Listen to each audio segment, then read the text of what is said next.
The Exxon Valdez oil spill was a man-made disaster that occurred when Exxon Valdez, an oil tanker owned by the Exxon Shipping Company, spilled 11 million gallons of crude oil into Alaska Prince William Sound on March 24, 1989.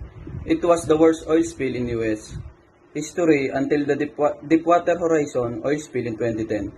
The Exxon Valdez oil slick covered 1,300 miles of coastline and killed hundreds of thousands of seabirds, otters, seals, and whales. Nearly 30 years later, packets of crude oil remain in some locations after the spill. Exxon Valdez returned to service under a different name, operating for more than 2 decades as an oil tanker or carrier.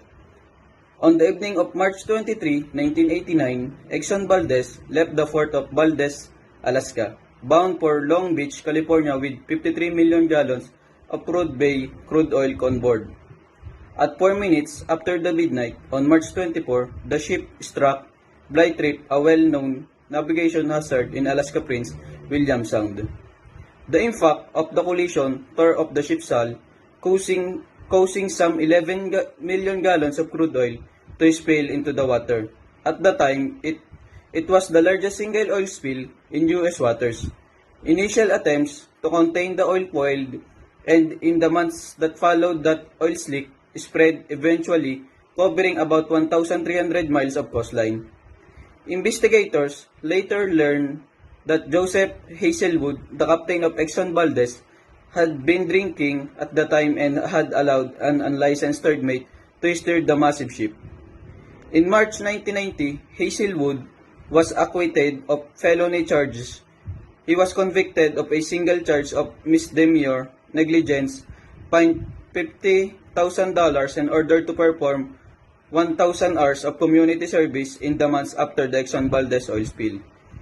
Exxon employees, federal responders, and more than 11,000 Alaska residents worked to clean up the oil spill.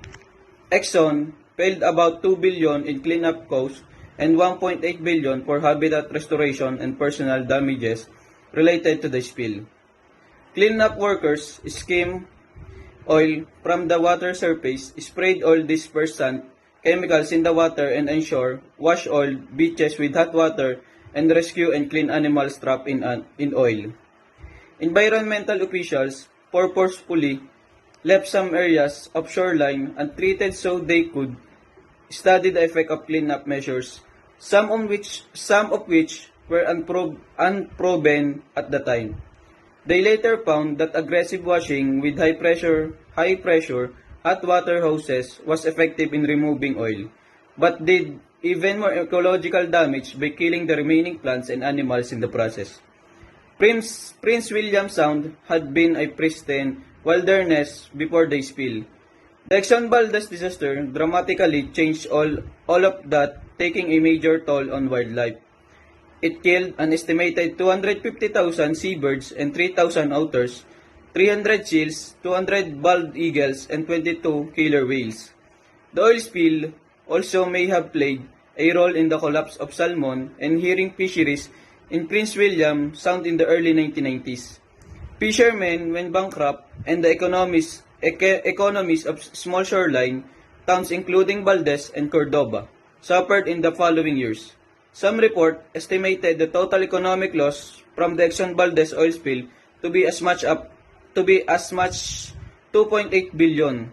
A 2001 study found oil contamination remaining at more than half of 91 beach sites tested in Prince William Sound.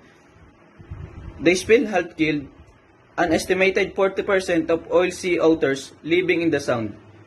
The sea otter pollution didn't recover to its pre-spill levels until 2014, 25 years after the spill.